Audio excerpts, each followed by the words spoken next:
Hi everyone and welcome to Bad Car Symptoms. The alternator is a device that provides your car with electric power and recharges the battery while the engine is running.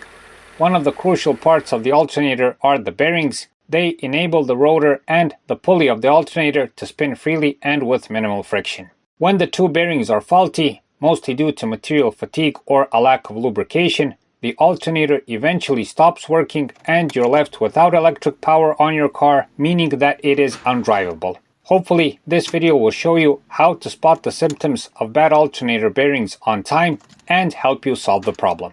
So stay tuned. Bad car symptoms.